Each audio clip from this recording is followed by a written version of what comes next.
Toute cette semaine, c'est Nicolas Rappen, le chef du Romarin à Metz, qui s'occupe de nous.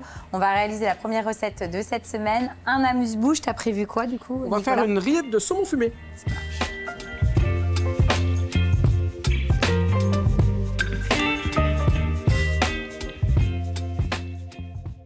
Donc là, tu es parti pour ta rillette sur un saumon fumé. Du saumon fumé, d'accord, maison, du citron jaune, du citron vert, du fromage blanc, de l'estragon, du jardin, ok, du gingembre, pas du jardin, et des échalotes. ça marche. Voilà. Donc très on simple. commence par quoi? Petite rillette en amuse-bouche. On va tailler Notre saumon fumé. notre saumon fumé. Alors, en petites tranches fines. Alors, on pourrait acheter des tranches de saumon fumé déjà toutes faites, bien évidemment. Oui. De la truite fumée ou d'autres poissons, parce qu'on aurait pu faire avec du haddock, on aurait pu faire avec d'autres produits. Donc là, tu fais effectivement des belles tranches de saumon fumé. Et tu vas faire que saumon fumé. Hein. On va faire que saumon fumé. Alors, on aurait pu faire une association. Hein, de toute façon. On pourrait faire... c'est pas mal, moi j'ai... Je veux changer la recette. Tu sais, tu mets le saumon fumé et saumon frais. Saumon frais, saumon fumé et Saint-Jacques. Ils vont très bien aussi en Saint-Jacques cru. Donc, ça s'y prête bien. Et donc là, après, l'idée, c'est une rillette. Donc, rillette, mais on va pas la cuire. Hein. On va rester sur un... donc, on coupe au couteau. Et là, l'idée, c'est de faire des toutes petites brunoises pour avoir quelque chose d'assez fin. D'assez fin pour faire un mais amuse-bouche. par contre, au couteau, hein, on ne le met pas dans un mixeur. Parce que c'est dommage, sinon, ça va le cuire, ça va faire une bouillie, ce qui est dommage. Quoi. Voilà. Donc ça, c'est bon. Ça, c'est bon. On débarrasse donc dans une assiette ou dans un cul de poule. Voilà. Voilà. Ensuite, on va ajouter nos échalotes. D'accord. Alors, on va peut-être pas tout mettre. Échalotes fines. On aurait pu mettre un petit peu d'oignon fan aussi, c'est la saison, ça pousse. Ça s'y prête bien. Donc, voilà. Échalotes ciselées. Ciselées. Un petit peu d'estragon.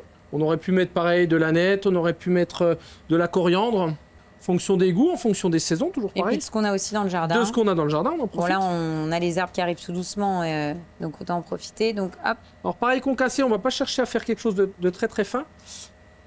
Plutôt garder du goût, au lieu d'avoir quelque chose de tout noir. Ce sera plus sympa de retrouver un petit peu de mâche au niveau des herbes.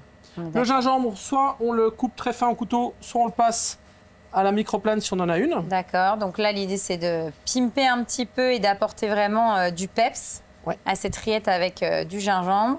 On a de la belle pulpe de gingembre, toujours sympa. Ouais, puis ça, c'est vrai que tout de suite, dans n'importe quelle rillette, voilà, c'est vraiment top. Ça booste vraiment le produit. Voilà. On va ajouter du citron vert. Ouais, donc toujours avec la microplane, on récupère notre zeste de citron vert qui va apporter de la fraîcheur. Voilà. On va mettre une petite touche de citron jaune pour apporter un petit peu de rondeur. On retrouvera vraiment la différence entre le jaune et le vert. On ne sera pas sur les mêmes saveurs.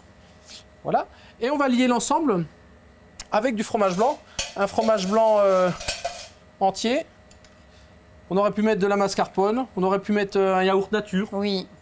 Voilà. Pour apporter le liant. Et là, on va mélanger l'ensemble. D'accord.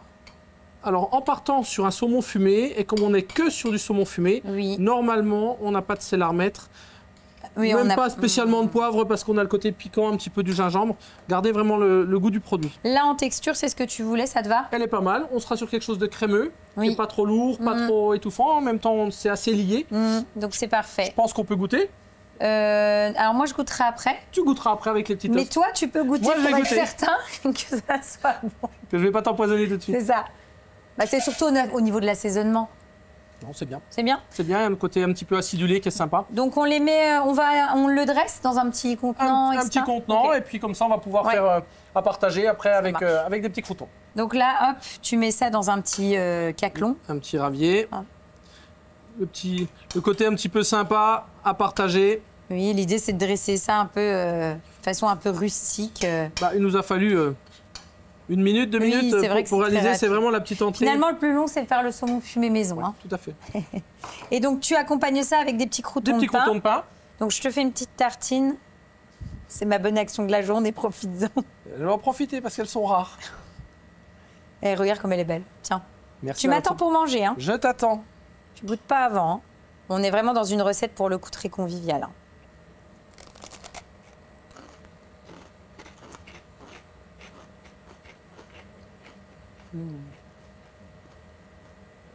On a beau dire n'importe quoi, mais on est vraiment finalement dans une recette qui est simple et efficace, mais qui est bonne et qui fonctionne super bien. Très important finalement, c'est tout l'assaisonnement. Le citron, le petit côté estragon anisé qu'on trouve derrière. Ça, c'est top. La petite touche de gingembre.